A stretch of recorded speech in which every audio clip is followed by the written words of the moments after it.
Bir daha salam. ARB 24'də gündəm canlı yayımda davam edir. Vaşinqtonun Tehrana 2 həftə vaxt verməsinə baxmayaraq anidən nüvə obyektlərinə zərbələr endirməsi təbii ki, diqqətimizdədir və bu qarşıdurmanın miqyasının daha da genişlənəcəyi təhlükəsini artırırmı? ABŞ-nin açıq hücumları başlayarsa İran da onların bölgədəki bazalarına ciddi zərbələr endirəcəyik mesajını vermişdi. Biz yaxın bir saat ərzində məhz sözü gedən istiqamətləri ekspertlərlə birlikdə müzakirə edəcəyik. Avropa İttifaqının xarici işlər və təhlükəsizlik siyasəti üzrə ali nümayəndəsi Kaja Kallas ABŞ-nin zərbələrindən sonra bütün tərəfləri geri çəkilməyə çağırıb. Bu barədə diplomat X hesabındakı paylaşımında bildirib. Kaja Kallas qeyd edib ki, Avropa İttifaqı xarici işlər nazirləri sabah İranla bağlı vəziyyəti müzakirə edəcəklər. İranın nüvə silahı yaratmasına icazə verilməməlidir, çünki bu beynəlxalq təhlükəsizliyə təhdid ola bilər. Mən bütün tərəfləri geri çəkilməyə, danışıqlar masasına qayıtmağa və gərginliyin daha da artmasının qarşısını almağa çağırıram deyə Kallas qeyd edib. Atom enerjisi üzrə beynəlxalq agentlik İranda baş verən fövqəladə vəziyyətlə bağlı təcili iclas keçirdəcək. Agentliyin baş direktoru Rafael Grossi X-da bu barədə paylaşım eləyib. İrandakı fövqəladə vəziyyət fonunda sabah Rəhbərlər Şurasının təcili iclasını çağırıram deyə Grossi bildirib. Son məlumatlara nəzər salsaq, İran İsrailə qarşı hücumlarda ilk dəfə orta mənzilli Xeybər Şəkan adlı 3-cü nəsil ballistik raketlərdən istifadə edib. Bu barədə İslam İnqilabı Keşikçilər Korpusunun, yəni Sepahın son bəyanatında vurğulanır. Qeyd edək ki, 1450 kilometr mənzilli raket qarşı tərəfin hava müdafiə sistemini dəf etmək qabiliyyəti ilə seçilir və müəyyən edilmiş hədəfi yüksək dəqiqliklə vurur. Hələlik son məlumatlar bundan ibarətdir, amma proqramımızın gedişatında həm İrandan, eyni zamanda İsraildən gələn görüntüləri sizinlə paylaşacağıq və son xəbərləri də təqdim edəcəyik. Birbaşa bağlantıda isə Əli Mustafa ilə danışacağıq. Əli müəllim, hər vaxtınız xeyir olsun. Hoş gördük Rəhman bəy. Amerika Birləşmiş Ştatlarının İrana hücumu reallaşdı. Bilmirəm, sizin üçün bu gözlənilən idi, yoxsa sürpriz oldu? Yox, sürpriz olmadı, amma bir mənalı gözləniləndi demək də doğru deyildi. Düzdür, Amerikanın son günlər müəyyən hazırlıqları var idi. Bu təyyarə daşıyan gəmilər çoxalırdı Körfəz ətrafında. Eyni zamanda Diego Garcia adasına, Guam adalarına Amerika özünün tanker təyyarələrini daşıyırdı. Hardasa bir 24-30 belə təyyarənin ora gəldiyi deyilirdi. Yəni bütün bunlar hamısı ABŞ-nin müharibəyə qoşulacağı ilə bağlı bir hazırlıqlar içində olduğuna dair faktlar, dəlillər kimi çıxış edir. Amma eyni zamanda Amerika mətbuatında bir sıra qərb və digər ölkələrin mətbuatında belə bir yanaşma var idi ki, Trump bu müharibəyə çox da sıcaq baxmır. Sadəcə olaraq, hətta bu ehtimal var idi ki, onu sanki İsrail bir formada müharibəyə qoşmağa elə bir şərait yaradıbdır ki, yəni Amerika zorən müharibəyə qoşur, yəni könüllü deyil. Amma təbii ki, başqa ekspertlərin də belə bir qənaəti var idi ki, yox, elə bu hazırlıqlar öncədən, yəni İsrail və Amerika birgə işləyiblər, yəni İsrailin böyük hücumları Amerikanın razılığı ilə olan bir şeylərdir. Yəni bu ehtimallar hələ də kəsinləşməyib, yəni hər ikisinin o yaşam haqqı var deyə bilərik. Amma deməyim odur ki, Trump'ın son qərarı 2 həftə ərzində qərar verəcəm deməsi, yaxud da qərar verəcəm deməsi belə bir təəssürat yaradırdı ki, Trump da götür-qoy eləmək istəyir. Müharibəyə qatılsın, yoxsa qatılmasın. Hətta onu da deyim ki, bugün Amerikanın içindən baxanda, xüsusilə Trump'ın komandasının gözü ilə baxanda, orada qatılmamanın nədənləri qatılmanınkindən çox görsənirdi. Yəni, bax, bütün bunlar hamısı bir mənalı deyək ki, şey yox, bir təzadlı vəziyyət yaradırdı. Zaten də Trump'ın xarakterinə uyğundur. Elə həmin o təzadlı qərar da oldu. Yəni, hamının gözlədiyi anda gözləmədiyi və yaxud da gözləmədiyi anda da gözlədiyi bir şey baş verdi. Bu baxımdan məsələnin, yəni texniki tərəfi belə. Hərbi tərəfinə gəldikdə, o konkret həmin nüvə bazalarına İsrail raketləri çatmırdı. Yəni onların İsraildə o raketlər yoxdur. Bu JBU 57 bombaların anası adlanır bu silah, bu bomba. Bu Amerikadadır yalnız və onda yalnız Amerikanın B-52 təyyarələri daşıya bilir, o bombardımançı təyyarələr onu yəni daşıyacaq başqa hərbi nəqliyyat, aviasiya bildiyim qədər yoxdur. Ona görə də yəni asan ki Amerikanın buradakı iştirakı alternativsiz idi. Və ehtimal olunurdu ki, buyurun. Ben sizin şərhləri eşitməyə davam etmək istəyirəm. Paralel olaraq həm də Fordo'nun kosmosdan çəkilmiş görüntüləri var. Amerika Birləşmiş Ştatları iddia edir ki, Fordo artıq yoxdur. Hətta Netanyahu da Trumpla bağlı açıqlamasında bunu bir tarixi hadisə adlandırdı. İndiyəcən heç kimin edə bilmədiyini Trump etdi deyir və bir tarix yazıldı. Amma belə bir məsələ var Əli bəy. Deyirlər Fordo məhv edilib, Natanz məhv edilib, amma heç bir radiasiya sızmasından söhbət getmir. İran tərəfinin belə bir açıqlaması var və bu da bir balaca şübhələr yaradır. Əgər ən müasir raketlərlə, ən müasir təyyarələrlə hücum edilibsə, yaxşı, tutaq ki, tamamilə məhv edilməyib, amma 60 metrə qədər nüfuz eləyən bir raketdən söhbət gedir. Nə əcəb ki, bir zərəri yoxdur. Nə əcəb ki, bir radiasiya sızmasından söhbət getmir. Böyük ehtimalla İran həmin obyektlərin bombalanacağını bilirdi. Yəni, bütün hallarda bilirdi ki, belə bir hücum ola bilər. Ona görə yəqin ki, müəyyən tədbirlər görülüb. Eyni zamanda bu Natanzda da deyirlər o cürədir. Amma Fordo ilə bağlı xüsusilə deyirlər ki, orada əslində 90 da deyil, hardasa 500, hətta 1 kilometr dərinlikdə hansısa obyektlər var, nüvə obyektləri var, zavodlar var, bazalar var. Yəni, o elə bir dərinlikdədir ki, hətta Amerikanın bu 60 kilometr dərinliyə gedən raketlər də gedib ora çata bilmir. Bu məsələ də var. Yəni, ola bilsin, arxancılıq var idi ki, zaten vursalar da o dərinliyi vura bilməyəcəklər. Amma belə yenə bu yanaşmada var ki, əslində bu bazalar bir neçə mərtəbəlidir. Ola bilsin, o yuxarı mərtəbəyə çatır bu raketlər, amma aşağı mərtəbələrə çatmır.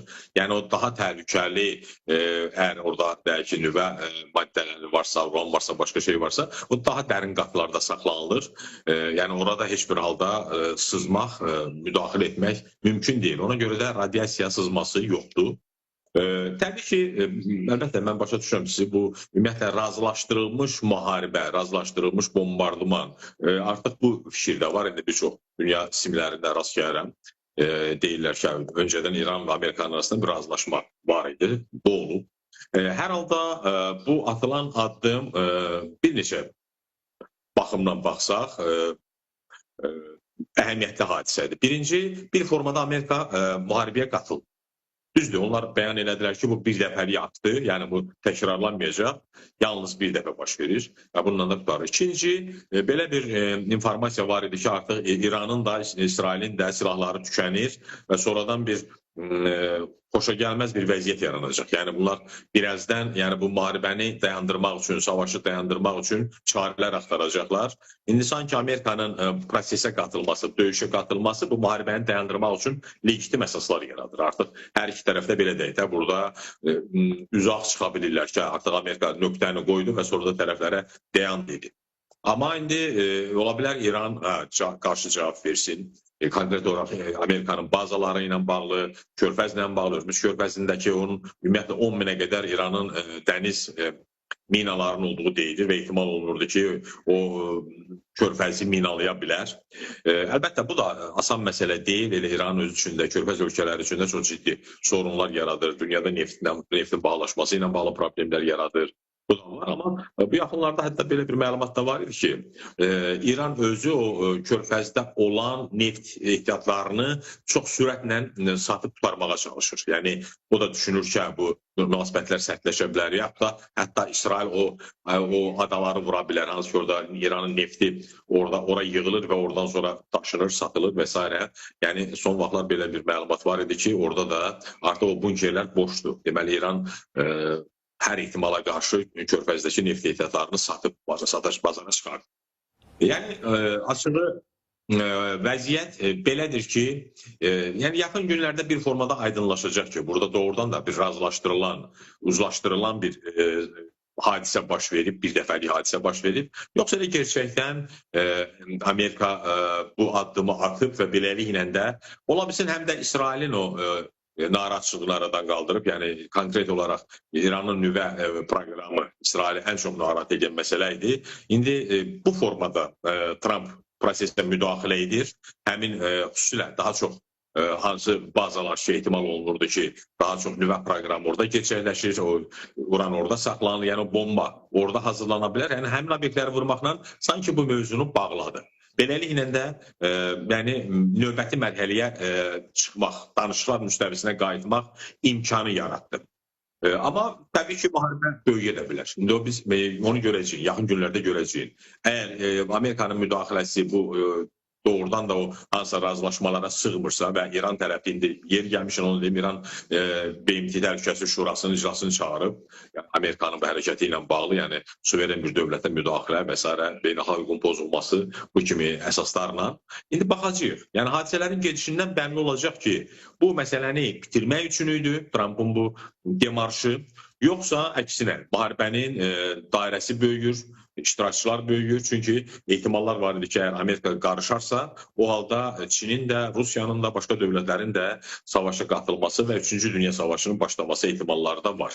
Amma məncə yaxın bir həftədə bu məsələlər aydınlaşacaq. Aydındır, çox sağ olun. Əli bəy, minnətdaram sizə. Əli Mustafa ilə birbaşa bağlantıda danışdıq. İranın nüvə obyektlərinə zərbələr endirilib. Amerika Birləşmiş Ştatlarının ən müasir təyyarələri ilə dəqiq desək, B-2 bombardımançı təyyarə ilə 12 sığınacaq əleyhinə bomba ilə zərbə endirilib və 6 ədəd B-2 bombardımançı təyyarəsindən istifadə olunub. Natanz nüvə obyektinə 2 bomba atılıb. Eyni zamanda sualtı qayıqlardan da Natanz və İsfandakı nüvə obyektinə 30 qanadlı raketlə zərbələr endirilib. Bu arada İranın bugün səhər İsrailə raket zərbələri nəticəsində yaralıların sayı 86 nəfərə çatıb. İsrailin Qumdakı Xomeyni bazasına endirdiyi zərbələr nəticəsində isə 4 hərbçi həlak olub. Sepahdan isə açıqlama gəlib, İsraildə Ben Gurion aeroportu, bioloji tədqiqatlar mərkəzi və komanda mərkəzləri istiqamətində raket zərbələri endirilib. Bu Sepahın açıqlaması da hazırda birbaşa bağlantıda siyasi şərhçi Nazim Cəfərsoyla danışacağıq. Nazim bəy, salam. Salam əleyküm. Amerika Birləşmiş Ştatları B-2 bombardımançı təyyarələrlə zərbələr endirdi nüvə obyektlərinə və bununla da müharibənin gedişatında nöqtəni qoydu, yoxsa davamı çox ağır olacaq? Düzü, vurulma ilə bağlı müxtəlif sual işarətləri var. Əvvəla belə anlaşılır ki, Amerikan tərəfinin verdiyi açıqlamalardan belə anlaşılır ki, bu bir dəfəyə məxsus olaraq İranın nüvə tesislərinə məhdud səviyyədə vurulan bir zərbədir. Yəni, Trump'ın açıqlamalarında, sonra Amerikan yetkililərinin verdiyi mesajlardan belə anlaşılır ki, Amerika bunun İranla geniş miqyaslı bir müharibəyə çevrilməsini istəmir. Hətta Trump'ın açıqlamalarında da sülh vurgusu vardı ki, biz sülhə başlayaq, diplomasiyanı devrəyə keçirək. Bir başqa məqam, iki dənə informasiya daha var bu proseslə bağlı. Bir də digəri odur ki, Amerikanın artıq müəyyən xəbər informasiya agentlikləri bunu xəbər verirlər ki, Amerikanın vurmadan öncə, qısa bir müddət öncə İrana vuracağı ilə dair məlumat verdiyi söylənir. Əslində çox böyük ehtimal vurulacağı ilə bağlı şərhlər var idi, amma informasiyanın verilməsi biraz daha İranın reaksiyasını zəiflətmə mahiyyəti daşıyır deyə düşünürəm. İran tərəfdən də iki tərəfli açıqlamalar gəlir. Bir, İsrail vurmağa davam edirlər. Amerikanın bazalarının və ya Amerikanın hədəflərinin, Amerikanın bölgədəki bazalarının və əskərlərinin də hədəf olduğundan bəhs edirlər. Bunun baş verməsi müqayisə müharibənin genişləməsi mənasını daşıyacaq. Hətta prosesə Lübnan, Livan və Yemənin də qatılacağı ilə bağlı İran tərəfdən gələn açıqlamalar var. Amma bu açıqlamaların düzeyinə baxdığımız zaman çox üst düzeydə, yəni birinci, ikinci adamların dediyi açıqlamalardan daha çox orta dərəcəli rəsmilərin ad ifadə eləmədən verdiyi açıqlamalar olduğunu görürük. Bu da bu açıklamaların ne kadar ciddiyetli, ne kadar real olduğunu bağlı bizde şüphe yaradır açıkçası. Bir de çok maraqlı bir şey çıktı. İran rəsmi televiziyası ve İran rəsmi mətbuatı ne kadar doğrudur, yalandır onu demək çətindir ama o aydınlaşdırılacaq önümüzdeki dönemde. Vurulmadan önce biz aslında oradaki bize lazım olan zenginleştirilmiş uranımı taşımıştık istiqamətində açıklamalar verirler. E, Bu da aslında belə bir mənzərəni gündəmə gətirir ki, Amerikalı İran indi sizin xəbərinizdə də verdiyiniz kimi İsraili vurmağa devam edəcək. Eyni zamanda İsrail də İranı müxtəlif hərbi güc parametrlərini vurmağa devam edəcək bu prosesin içərisində. Bunun dərəcəsinin mərhələ olaraq azalacağını təxmin edirəm önümüzdəki bir həftə 10 gün içərisində. Azalacağını görürüm. Diğer taraftan da arka bak kapı belki olabilsin ki daha evvel İran böyle bir şey etmişti. Amerika'nın bölgedeki bazı bazalarına haber verilmek suretiyle sembolik zərbələr indirilsin. Çok güman ki böyle bir şey ben gözləyirəm. Ancak bunun geniş bir müqayisəli bir müharibəyə çevrilmesini hem Amerika'nın istemediğini hem de İran'ın riskin çok böyük olduğunu nəzərə alaraq buna getməyəcəyini düşünürəm, getmə ihtimalının az olduğunu düşünürəm. Tərəflər arxa qapı diplomatiyasıyla çox böyük ihtimalla ki önümüzdəki bir həftə 10 gün içərisində müzakirələrə başlaya bilərlər. Burada həm Avropa Birliyinin üzvlərinin, daha doğrusu bir Araqçı ilə bir neçə gün əvvəl, 2 gün əvvəl görüşən İngiltərə, Fransa və Almaniyanın vasitəçiliyi devreye girə bilər. Eğer İran itiraz eləməsə, eğer onun İran itiraz eləsə o zaman Erdoğan'ın belə bir təşəbbüsü vardı. Onun girə biləcəyini, devreye girə biləcəyini istisna etmirəm.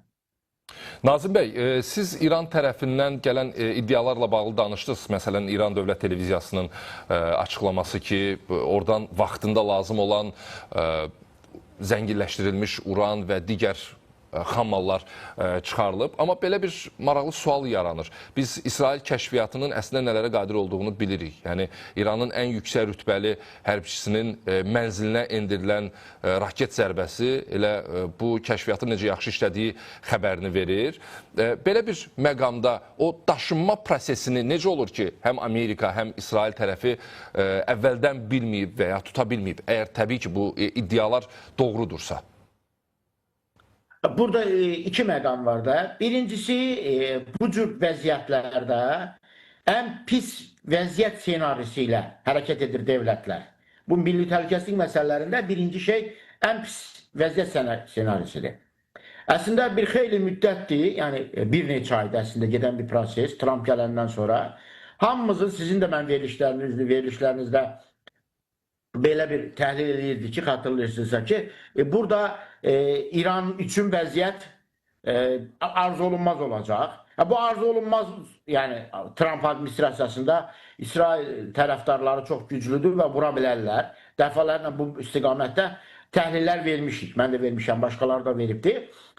Dolayısıyla düşünürəm ki, İran tərəfi də təbii ki, bu cür risk analizini eləyəndə bu vurabilmənin əsas hədəfinin nüvə tesisləri olduğunu istisna etməyib. Arada 5 ay var. Mən bunun həmən daşındığını demirəm. Yəni son 5-6 ay içərisində xüsusi bu prosesin daşına bilmə ehtimalını mən yetərincə yüksək görürəm. Bu bir, çünki işin təbiəti bunu gərəkdirir. Açıqcası bu bir. O ki qaldı Amerikan kəşfiyyatının, xüsusən İsrail kəşfiyyatının, Mossadın fəallığına şübhəsiz Mossad indiyənə qədər çox uğurlu operasyonlar elədiyi, xüsusən İranın hərbi dairələrinə yönəlik mühüm şeylər elədi. Amma bu İranındakı hər gizli sirrə vaqif olduğu, bunun hər şey haqqında ciddi məlumata sahib olduğunu demək məncə çətindir. Çünki bu mənada hər yerə nüfuz edə bildiklərini demək,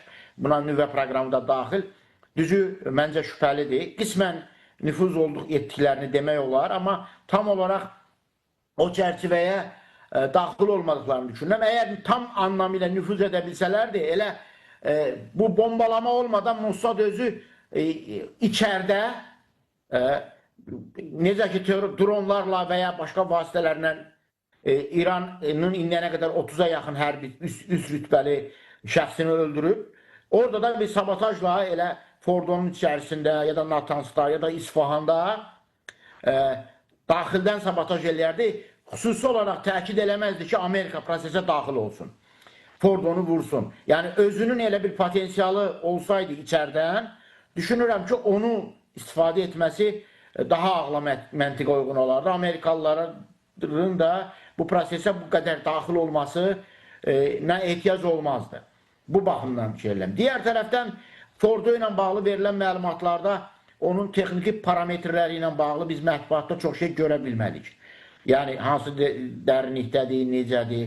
Yəni, bu da əslində İsrailin bu proseslə bağlı məlumatın, hətta Amerikanın məhdud olduğunu ortaya qoyan məqamlardan biridir. Yəni mən bunu təbii ki, dəqiq kəsin demirəm, amma ən azından mənim kənardan müşahidəmlə ortaya çıxartdığım şey budur ki, bu prosesdə İranın özünün nüvə ilə bağlı rezervlərinin çox əhəmiyyətli bir hissəsini ən kötü durum, ən pis vəziyyət senarisini nəzərə alaraq daşıma ehtimalı məncə yüksəkdir. İndi bunu zaman içərisində biz görəcəyik. Gerçəkdən elədimi deyil. Amma bir şey aydındır ki, bu tesislər İranın nüvə proqramının sürətlənməsi, davam etməsi, sürətli şəkildə başda silah olmaq üzrə nüvə potensialının ortaya qoyulması baxımından çox kritik, çox stratejik əhəmiyyətdə idi. Hal-hazırda bunun vurulması Suriyədə və İraqdakı nüvə tesislərinin vurulması şəklində burada da İranın nüvə proqramının çox ciddi şəkildə gecikdirilməsinə, əgər davam edəcəksə, gecikdirilməsinə xidmət eləyəcək. Bu çərçivədə baxacaq. Digər tərəfdən də bu eyni zamanda bu proses İranın da İraqın və Suriyanın beynəlxalq siyasətdə durumuna düşülməsinə, vəziyyətinə salınmasına nədən olacaq. Artıq önümüzdəki dönəmdə necə ki İraq və Amerika və İsrail tez-tez Suriyanı və İraqı zərbələrlə endirirdilər, onun stratejik hərbi obyektlərini, xüsusən hərbi obyektlərini vururdular. Biz önümüzdəki dönəmdə, yəni önümüzdəki 10 gün içərisində və daha sonraki proseslərdə biz bunu görəcəyik. İsrail davamlı qalxacaq, zaman-zaman Amerikanın texniki dəstəyi ilə də orada müəyyən obyektlərə, özü üçün təhlükə hesab elədiyi obyektlərə, balistik füzə mərkəzlərinə, onu istehsal edən yerlərə, vurmadığı yerlərin hamısını vurmağa davam edəcək. Yəni bu biz prosesi önümüzdəki dönəmdə sıx-sıx görəcəyik. Xatırlayırsa, eyni şeyi biz İraqda da görmüşdük, Suriyədə də görürük.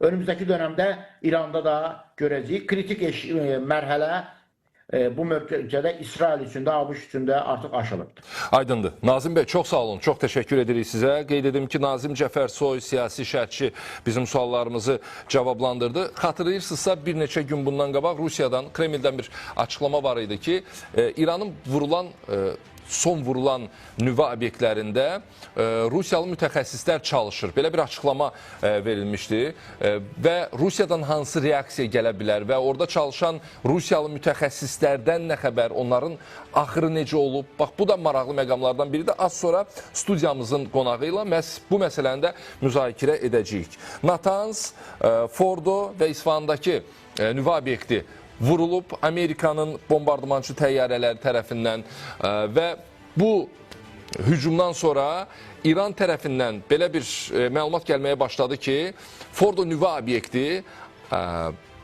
vaxtında köçürülüb. Orada olan müəyyən zənginləşdirilmiş uran var. Onun çox hissəsi ABŞ-nin hücumundan qabaq naməlum yerlərə aparılıb. Hətta kosmosdan çəkilən bir şəkil də var. İndi bilmirəm bunu nə dərəcədə biz təyin edə bilərik ki, Fordodur, Natanzdır və ya İsfahandır. Amma orada bir maşın karvanının olduğunu görə bilirik, hansı ki kosmosdan çəkilib. Bu İran tərəfinin, konkret deyək, Fars agentliyinin yaydığı fotodur və Reutersə də iddialara görə bir İran rəsmisi, yüksək Çinli məmur deyə bilərik buna. Reutersə adının açıqlanmasını istəməyib, amma belə bir məlumat verib ki, bu doğru fotodur və Fordoda zənginləşdirilmiş uranın bir hissəsi hücumdan əvvəl fərqli yerlərə aparılıb, naməlum istiqamətlərə aparılıb. Bayaq biz ekspertimizlə də danışanda dedi, əgər belə bir şey varsa bu aylar öncə baş tutmalıydı. Amma açıqlamaya görə 2 gün əvvəl həmin bu fotoda gördüyümüz kimi yük maşınlarına yüklənən zənginləşdirilmiş uran naməlum istiqamətə aparılıb. Yeni deyirik, bu Fars agentliyinin İran kütləvi informasiya vasitələrinin yaydığı fotodur. Onların iddialarıdır. Yeni fotolardan, yeni məlumatlardan biri məhz budur. Gəlin digər son xəbərlərə nəzər salaq. Avropa İttifaqı sabah İranla bağlı vəziyyəti müzakirə edəcək. Bir daha bunu bölüşək sizinlə. Kaya Kallas X-da paylaşım eləyib. İranın nüvə silahı yaratmasına icazə verilməməlidir. Çünki bu beynəlxalq təhlükəsizliyə təhdid ola bilər. Mən bütün tərəfləri geri çəkilməyə, danışıqlar masasına qayıtmağa və gərginliyin daha da artmasının qarşısını almağa çalışıram deyə Kallas bildirib. Aydın məsələdir, bugün bazar günüdür, amma fikir verirsə, İranla bağlı bütün o təcili toplantılar bir gün sonraya salınır. Əgər bu qədər təcili bir məsələdirsə, bu bugün də düşünürəm ki, reallaşdırıla bilər. Nəysə, gəlin studiya qonağımızla daha ətraflı danışaq. Siyasi şərhçi Polad Mehdiyev studiyamızdadır, xoş gəlmişsiniz. Xoş gəldiniz. Artıq beynəlxalq ictimaiyyət, təşkilatlar və s. hamısından bir açıqlama gəlib, amma maraqlıdır, bütün təcili toplantılar sabaha saxlanılıb. Nəyə gözləyirlər? Amerikanın bombardman eləməsi elə beynəlxalq təşkilatların da etibarına qarşı bir əslində bir qəsd idi. Çünki həqiqətən də beynəlxalq hüquq, beynəlxalq təşkilatlar beynəlxalq problemin həllində aciz olduğunu bir daha göstərir. BMT münasibət bildirə bilmir, Təhlükəsizlik Şurası buna imkan vermir. BMT-nin icazəsi olmadan obyektlər vurulur. Bunlar da hamısı həmin bu beynəlxalq təşkilatların acizliyini göstərir. Təbii ki, indi İranla bağlı məsələlər bu toplantını təşkil etmək üçün, keçirə bilmək üçün müzakirələr gedir. Həm də mümkün nəticələrini görmək istəyirlər, açıqlamalar görmək istəyirlər. Ona görə sabahki tarix, yaxın tarixdir, sabahki tarixi təyin edib müzakirələr ola bilər.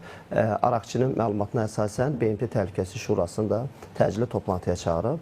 İran iddia edir ki, Araqçı vasitəsilə Amerika Birləşmiş Ştatları tərəfindən İranın vurulması həm də beynəlxalq hüquqa zidd bir addımdır.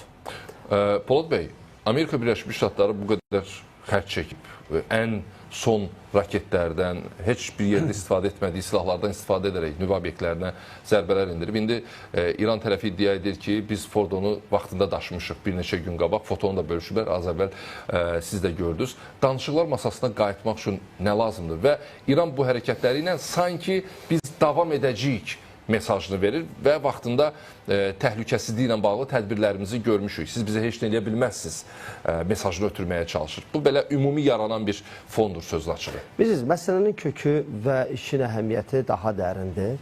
Belə ki, beynəlxalq təhlükəsizlikdən söhbət gedir. Kaya Kallas da az əvvəl beynəlxalq təhlükəsizliyə təhdiddən danışdı. Həqiqətən də İranın nüvə silahına sahib olması da eyni zamanda İranın nüvə silahına sahib olmaması üçün bu səpkidə, ona qarşı təzyiqdə, onun bombalanması da beynəlxalq təhlükəsizliyə təhdid yaradan bir məsələdir. Burada təbii ki, məqsəd, strateji məqsədlərdən biri də İranın nüvə silahına malik olmamasıdır və Amerika Birləşmiş Ştatları tərəfindən dünən axşam, yəni bu axşam İranın vurulması həmin bu nüvə silahına sahib olmanın müəyyən müddət gecikdirilməsi bir. İkinci də İranın bu ağır zərbədən sonra, İrana bir növ çəkindirmə xarakterli təsirdən sonra İranın yenidən sülh masasına oturub nüvədən imtina etməsi məsələsidir. Yaxşı, İranın bu prosesdə müqavimət göstərməyə imkanları nə dərəcədədir? Məhduddur. Hərbi imkanlar sadəcə raket imkanlarından ibarət deyil. Çünki müdafiə sistemi olmalıdır, çox güclü. Biz 9 günlük müharibə nəticəsində görürük ki, bunun müdafiə imkanları məhduddur, yoxdur. S-300-lərin və o klasda olan İranın özünün istihsal elədiyi müdafiə sistemlərindəndir. Bu isə istər İsrailin, istər Amerikanın nəinki B-2 o hipersonik təyyarələr. Onlar radara görünməyən təyyarə. Ümumiyyətlə istənilən məsələn F-35 İsrailə məxsus olan qırıcıların belə İran ərazisinə rahat keçib bombalandığını müşahidə edirik. Yəni demək istəyirəm ki, İranın müqavimət göstərmək üçün yetərincə hərbi imkanları mövcud deyil. Yalnız iki sahədə bunun ciddi imkanları var. Şahid dronları və raketlər. Bugün səhər də Xeybər raketi deyilə bir balistik raketdir. Raket imkanları mövcuddur, bəli, ancaq sənin müdafiə imkanları yoxdur. İran tərəfindən İsrailə atılan raketlərdə isə dəqiqlik 8-10%dir və İsrailin 3 mərhələli Aron 3, David Spring, bir də Dəmir Qübbə 3 mərhələli sən müdafiə sistemindən keçib dəqiqliklə vura bilmirsən. Və nəticədə də biz bu 9 günlük müharibənin nəticəsində biz müşahidə elədikdə görürük ki, İsrail tərəfdən İranda hərbi obyektlər, hərbi şəxslər, nüvə obyektləri dəqiqliklə vurulur. Amma İran tərəfindən atılan balistik raketlər bir növ İsrail tərəfindən bildiyimiz kimi hər raketə bir neçə raket göndərirlər ki, onu zərərsizləşdirsin. Bir, İsrail tərəfdən daha mümkün qədər zərər vermək İsrailə. İki, pərakəndə surətdə obyektlərin vurulduğunu şahid olduq. İndi bu minvalda yaxşı, Amerikanın da vurulduğundan sonra, Amerikanın da İranı dəqiq zərbələrlə, müxtəlif silahlarla vurduqdan sonra nəyə görə İran sülh sazişinə, razılığa gəlmə imkanları var, yoxsa yox? Hesab edirəm ki, arzu edirəm ki, bu indiyənə qədər müharibənin bir mərhələsi idi. Uzaqdan raket və qırıcılarla vurulması mərhələsi idi. Növbəti mərhələ regionumuz üçün daha ağır nəticələr ola bilər. Hesab edirəm ki, və arzu edirəm ki, növbəti mərhələyə keçməsin. Çünki regional münaqişə böyük fəlakətləri özündən gətirir. Regional təhlükəsizlik sistemini pozması deməkdir. Amma İranın müqavimət göstərməsinin səbəbi məncə işin mahiyyətindədir. İran rejiminin mahiyyətindən irəli gəlir. Çünki İrandakı hakimiyyət gözəl bilir ki, İsrailin strateji hədəfi regionda İran hakimiyyətinin, indiki rejimin əvəzinə özünə müttəfiq olan bir rejimin formalaşmasıdır. Və nüvə obyektlərinin vurulması, İranın nüvə proqramından imtina etməsi 1979-cu ildən üzü bəri sanksiyalara məruz qalan İran hakimiyyətinin əsas xalqa təqdim elədiyi, əsas hədəfindən imtina etməsi deməkdir. Yəni, təsəvvür edin, bu indi hədəfdir yoxsa, aydın məsələdir, mən sizi anlayıram. Yəni, bu hədəfdir yoxsa İranın legitim, suveren hüququdur? Yox, bunlar bir-birinin ayrı-ayrı məsələlərdir. Birinci, İran rejiminin bu xalqın ideoloji monolit olmasına səbəblərdən biri də budur ki, biz müsəlman dövləti olaraq qərbin sanksiyaları ona görə dözürük ki, biz nüvə zənginləşməsi prosesindəyik. Və bizim bu ideologiya uyğun olaraq regionlarda proksi qüvvələrimiz var. Bunlardan imtina etməsi rejimin mahiyyətini itirməsi deməkdir. Buna görə də müqavimət göstərir, dirənir. Bu bir. İkinci, bu legitim olub-olmaması digər məsələdir. BMT nizamnaməsinin 2.4-cü bəndinə əsasən, bir xarici dövlətə müdaxilə iki səbəbdən ola bilər. Bir, özünü müdafiə, nizamnamənin 51-ci maddəsi. İki, BMT Təhlükəsizlik Şurasının qərarı ilə. Bunların heç biri yoxdur. Bu baxımdan bu məsələnin legitimliyində sual var. Trump'ın açıqlamasında bildirir ki, biz özünü müdafiə prinsipindən çıxış elədik. Çünki İranda nüvə silahının olması dünya üçün təhdiddir. Bu baxımdan bizim üçün də təhdiddir. Müdafiə, yəni açıqlama belədir. İki, daxildə də, senatda da müzakirələr artıq açılıb ki, bu biz senatın və nümayəndələr palatasının icazəsi olmadan hücum olub. Yəni, bunun legitimlik məsələsi budur. İranın nüvə proqramına sahib ola bilərmi? İranın qoşulduğu 68-ci il konvensiyasına əsasən İran nüvə silahı əldə etməməyi öz üzərinə öhdəlik kimi götürür. Bu baxımdan İranın nüvə silahı əldə etməsi onun qoşulduğu konvensiyaya görə beynəlxalq hüquqa ziddir. Amma bu aydın məsələdir, amma dinc məqsədlər üçün istifadə edirik. Adı altında onlar həqiqətən də nüvə silahını yarada bilərlər? Bu ayrı anlayış. Uranın zənginləşməsi prosesi ən ciddi zənginləşmə Natanz obyektində olurdu. O da vurulub. Nüvənin zənginləşməsi dinc məqsədlər üçün İranın irəli sürdüyü tezisdir, bəyanatdır. Və əsas gətirirlər ki, biz konvensiyanın üzv olduğu üçün silah əldə etməyəcəyik nüvə silahı. Ancaq mən başqa bir misal çəkim. Şimali Koreya 68-ci il konvensiyasının üzvüydü. bir günün birində elan elədi ki, mən konvensiyadan çıxıram və bir həftə sonra nüvə silahına sahib olduğunu elan elədi. Yəni nüvənin zənginləşməsi prosesi bir mərhələyə qədər gəldikdə, ondan sonra nüvə silahını əldə etməsi həftə məsələsidir. Mən bir də Rusiya tərəfinə toxunmaq istərdim. Çünki Amerika Birləşmiş Ştatlarının İranın nüvə obyektlərinə hücumundan sonra artıq ard-arda açıqlamalar və yanaşmalar gəlməyə başladı. Hələ ki, Rusiyadan heç bir açıqlama yoxdur. Bir neçə gün bundan qabaq Rusiyalı nüvə mütəxəssislərinin İranda adı çəkilən obyektlərdə işi davam edir deyə bir açıqlama var idi Kremldən. Səhv eləmirəmsə, Vladimir Putin bununla bağlı danışmışdı və həmin obyektlərə zərbə endirilib. Həmin o Rusiyalı mütəxəssislərdən də xəbər yoxdur. İkincisi, Rusiyanın prosesə necəsə müdaxiləsi mümkündürmü? Çünki əgər onların vətəndaşları, onların mütəxəssisləri yer altında obyektlərdə işləyirlərsə, onların zərər görmə, ölmə ehtimalları da var.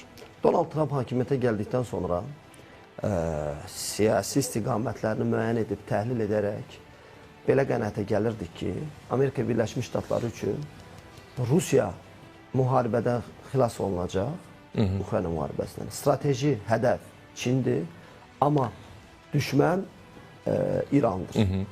Belə bir səhnə var idi. Sualınıza cavab olaraq deyim ki, Rusiyanın o imkanları yoxdur ki, prosesə qoşulsun, müdaxilə eləsin. Elə bir resursu yoxdur. Zaten Rusiyanın Ukrayna müharibəsində əsas ümid etdiyi Trumpın onlara açdığı pəncərədir. Çünki Amerikanın dəstəyini çəkdikdən sonra Rusiyanın Ukrayna cəbhəsində müəyyən imkanları yaranır. Bu baxımdan Rusiyanın prosesə hər hansı müdaxiləsi istisna olan bir şeydir. Sadəcə Rusiya buna münasibət bildirə bilər və Rusiyanın maraqları nədir, onu biz təhlil edə bilərik. Rusiyanın maraqları burada. Doğrudur, İranın vurulması, İrandakı Hörmüz boğazının vurulması neft qiymətlərinin artmasına səbəb olacaq. Neft qiymətlərinin artması Rusiyaya iqtisadi maraqlara səbəb olacaq. Bunlar hamısı öz yerində. Amma İranın vurulması Rusiyanın maraqlarına uyğun deyil ona görə ki, İranın bir regional oyunçu kimi sıradan çıxarılması və yaxud da İranın hakimiyyətin demontaj olub İsrail'ə müttəfiq olan bir hakimiyyətin formalaşması Rusiyanın regional balansı üçün, yəni istifadə etdiyi balans üçün sərf eləmir. İşlədiyi alternativi itirir Rusiya. Rusiya təklənir bir növ. Alternativ güc mərkəzi itir. Bu baxımdan Rusiya üçün İrandakı mövcud hakimiyyətin qalmağı, mövcud sistemin davam etməsi əlverişlidir. Çünki müttəfiqlik münasibəti var, strateji tərəfdaşlıq münasibətləri var, qarşılıqlı ticari dövriyyələri var və s. Ümumiyyətlə bu müharibənin olması, yəni İran-İsrail müharibəsinin yeni mərhələyə keçməsi, hesab edirəm ki, Avrasiyada olan əksər dövlətlər üçün, regionda olan əksər dövlətlər üçün zərərli bir senaridir, fəlakət bir senaridir. Polad bəy, indi baş verən hadisələrə nəzər salanda, açıqlamalara nəzər salanda, o İran tərəfindən iddia ortaya atılır ki, bəs vaxtında Fordo daşınmışdı, heç bir zərər görmür və s. və ilaxır. Bu münaqişənin bundan daha ağır şərtlər altında davam edəcəyini mi düşünə bilərik? Yoxsa artıq İrana müəyyən təzyiqlər var və zəif nöqtələri bəllidir. İran danışıqlara gələcək. Səfərbərlik çağırışı elan ediblər eyni zamanda bunu əlavə olaraq. İranda? Bəli. Ki, burada Fordonun daşınması mümkün, Fordovun daşınması mümkün olan senarilərdən biridir. Ola bilər daşınıb. Amma bunun biz əksi də ola bilər. Çünki Fordo vurulan bombalar, vurduğu təyyarələr, atdığı bombalar kifayət qədər dərinə nüfuz edən GBO-57A tipli bombalardır. Bu Amerikada məhdud sayda olan bombalar, cəmi 100-ə yaxın bunun sayı var və bu 60 metr, 80 metr dərinliyə nüfuz edə biləndir. Fordovla bağlı məlumatlar da o qədər idi. Burada İran ümid edə bilərdi ki, bura toxunulmayacaq. Daha çox Fordov, bilirsiniz, hansı obyektlərdir? Uranın zənginləşməsi Natanzdaydı, tədqiqat mərkəzi isə İsfahandaydı. Fordovda bir növ artıq zənginləşmiş uranların, hazır materialların gətirildiyi yer. Yerləşdiyi bir yer idi ora. Ona görə daha mühüm qorunurdu ora. Əsas strateji yer oraydı. Çünki illərdə zənginləşmiş bir nüvə, uran uranlar orada yerləşdirilirdi. O baxımdan bununla bağlı həsə onu dəyişə də bilər. Lakin bunu zaman göstərəcək. Burada bu bəyanatlardan biri də həm də xalqa yönəlmiş ola bilər ki, biz hələ vurulmamışıq, hələ biz bunu bilirdik, daşımışıq. O fotoların falan göstərilməsi beynəlxalq ictimaiyyətə bir mesajdan daha çox xalqına olan mesajdır. Çünki o beynəlxalq ictimaiyyət onu təqdim edirsə, Amerika təqdim edirsə, o deməkdir sən məni vura bilməmsən, gəl bir də vur. Və İranın da buna müqavimət imkanları yoxdur. Hesab edirəm ki, növbəti qızğın mərhələyə Amerika da maraqlı deyil. Çünki Amerika və indiki prezident regionda bu və digər formada tezliklə bu prosesi həll eləmək istəyir. İsrail üçün də bu imkan yoxdur. Ona görə ki, daha növbəti mərhələ müharibə keçmək üçün quru qoşunları yerilməlidir. Real döyüş şəraiti olmalıdır. Bunun üçün İsrailin imkanları yoxdur və İsrail bu sahədə çox zəifdir. İsrail hava hücumundan müdafiə sahəsində və yeni texnologiyada güclüdür. Bu baxımdan mən düşünürəm ki, hər iki tərəf üçün danışıqlar əsas şərtlərdən biridir və bu danışıqlara gedəcək deyə ehtimal edirəm. Yaxın neçə gün ərzində belə bir hadisənin baş verməsinin şahidi ola bilərik? Onu hesablamaq, proqnozlaşdırmaq çətindir, amma uzun mənzil, uzun müddət vermək olmaz bunu. Britaniyanın baş naziri Birləşmiş Ştatların İrana zərbəsini dəstəkləyib və Tehranı danışıqlara çağırıb. Belə bir açıqlama var. Yəni, təbii də burada Kaya Kalas da danışıqlara çağırır, Avropa İttifaqı da danışıqlara çağırır. Hər kəs üçün sərfəli variant odur ki, İran danışıqlara getsin. Danışıqlara getmə nəticəsində İranla müharibə olmayacaq, İran nüvə proqramına sahib olmayacaq, tərəflər öz yerinə Polad bəy, İran müharibənin birinci gündə danışıqlar təklif etdi də. İranın təklif elədiyi danışıq elə deyildi axı. Deməli, İranın səlahiyyətli şəxsi, ismini unutmuşam. Əraqçı özü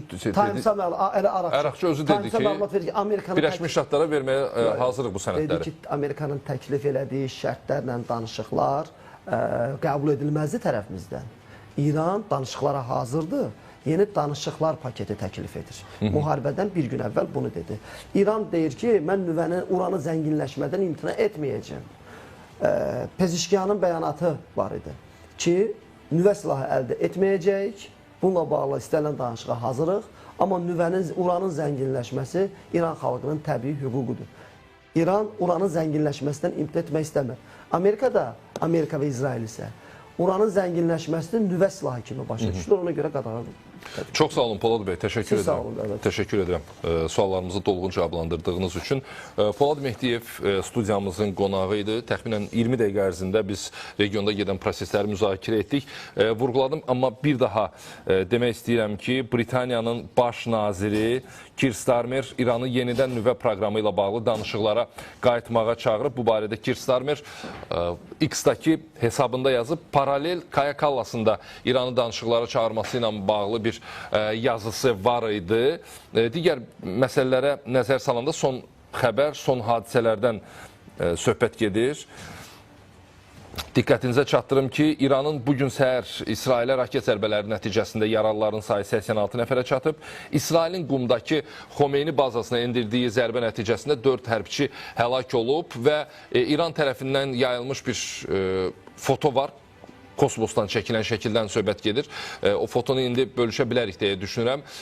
Fordodakı uran ehtiyatı hansı ki indiyə qədər zənginləşdirilib. İran tərəfi iddia edir ki, bir neçə gün bundan qabaq həmin o ehtiyatlar, zənginləşdirilmiş nüvə daşınıb və Fordoda olmayıb. Ona görə Fordonun ziyan çəkməsi ilə bağlı bir məlumat doğru deyil, təxminən belə bir açıqlamadır, amma bu foto deyildi, digər foto idi. Orada hansı ki maşın karvanları var idi. İran tərəfinin Fars agentliyinin açıqlaması belə idi. Deməli, hazırda birbaşa bağlantıda təhlükəsizlik üzrə ekspert İmbat Muğlu ilə danışacağıq. İmbat bəy, hər vaxtınız xeyir. İyi yayınlar diliyorum. Can Azərbaycana selam və saygılar. Təşəkkürlər. Bölgədəki təhlükəsizlik vəziyyətini dəyərləndirəsi olsaq, Birləşmiş Ştatların İrana hücumundan sonra vəziyyət necə görünür Türkiye'den? Birinci Türkiye kapı komşumuz İran'dan dolayı tabii ki bizler de rahatsızız. Nasıl rahatsızız? Çünkü İsrail'in, Amerika'nın birçok coğrafyada farklı coğrafyaların ülkeleri bir araya gelip yanı başımızdaki İran'a saldırmaları Tabii ki uluslararası hukuk çerçevesine bakıldığı zaman gayri ahlaki ve hukuksuzluk. Yani nükleer biyolojik silah bahanesiyle ortada olmayan, sadece zenginleştirilmiş uranyum üzerinden nükleer santralleri ya da nükleer fabrikalar diye adlandırdıkları yerleri vurması ve bununla birlikte de şimdiye kadar 200'den fazla sivil vatandaşın öldürülmesi Türkiye açısından da kabul edilir ki zaten dün hem Sayın Cumhurbaşkanımız Recep Tayyip Erdoğan hem de Dışişleri Bakanımız İslam Teşkilatı Dışişleri Bakanları toplantısında da dile getirdi. Yani yapılan gerçekten bir despotluk, bir haydutluk. Çünkü hiçbir gerekçe yokken, hiçbir dayanak yokken bir şeyleri bahane edip savaşa girdi. Ve aynısını ben daha önceden bugün konuşulan, bugün anlatılanların aynısını Şanlı Türk Silahlı Kuvvetleri üniformasıyla Irak'ta görev yaparken Saddam'a aynısı yapıldı. Irak halkına aynısı yapıldı. Değişen hiçbir şey yok. Yani Irak'ta da kimyasal silah ve nükleer silah üretiliyor diye özellikle kimyasal silahlar üretimiyle ilgili Saddam'ı hedef ettiler.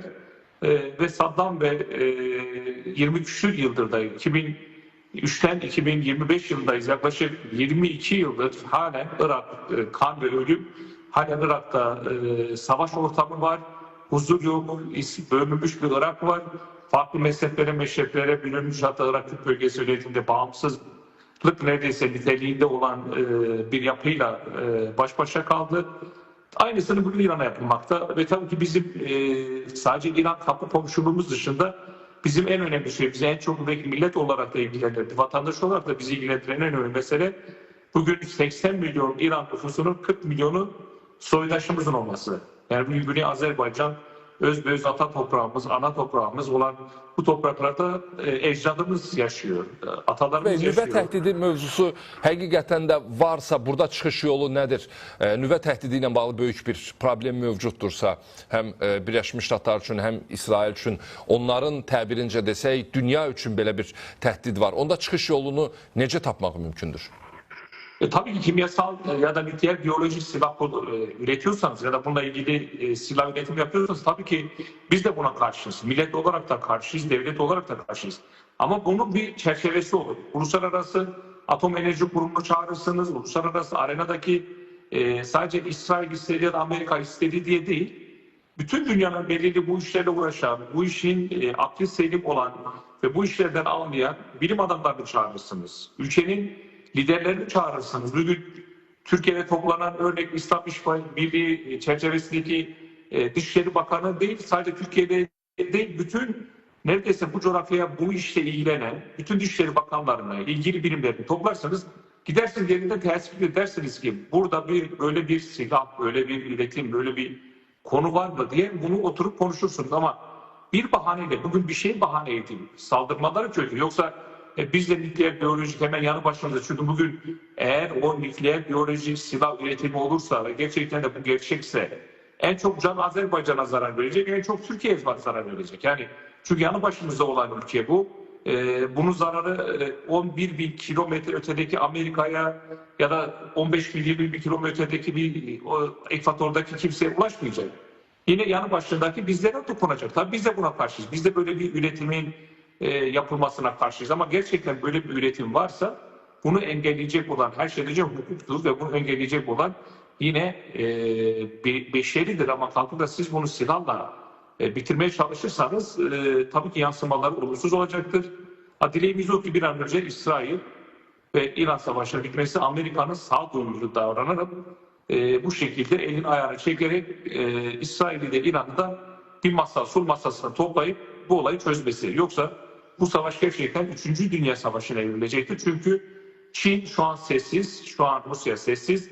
Ama Çin yarın 11 gün İran'ı kendine adeta köle etmek için, Çin'i İran köle etmek için ciddi şekilde eğer silah teslim ederse İran'a, ciddi şekilde destek verirse bu sefer başta Hürmüz Boğazı olmak üzere birçok nokta Çin'in eline geçmiş olacak ve Çin de bugün farklı bir argümanla karşımıza çıkacak. Yani onun için bu aslında bir yanda Çin ve Amerikan da savaşı. Yani Çin şu an bütün petrolün neredeyse %30, %40'ını İran'dan karşılamakta. Bir kısmını işte gazla Rusya'da karşılamakta.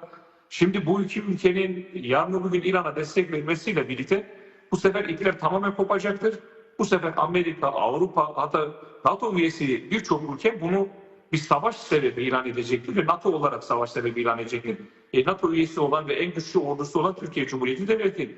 Türkiye de belki karşı karşıya gelecek. NATO o karar aldıktan sonra her nükleer biyolojik silah meselesi ve Çin ve Rusya'nın devreye girmesi durumunda, destek durumunda NATO'yu çağıracaklar ve NATO'da olduğu zaman da Türkiye'de bu savaşın içine, bu ateş çemberinin içine girme durumu var. Onun için dileğimiz 3. Dünya Savaşı olmadan, bir daha kan olmadan bir an önce İsrail'in ve İran'ın yönetimlerini aklı selim şekilde düşünerek bu olayı çözümlemeleri. Yoksa ne bir Molla sistemin değişikliği bunlar umurunda ne de başka bir şey. Buradaki tek hedef gerçekten kaos ortamı yaratmak. Bugün Pakistan'ın açıklaması vardı.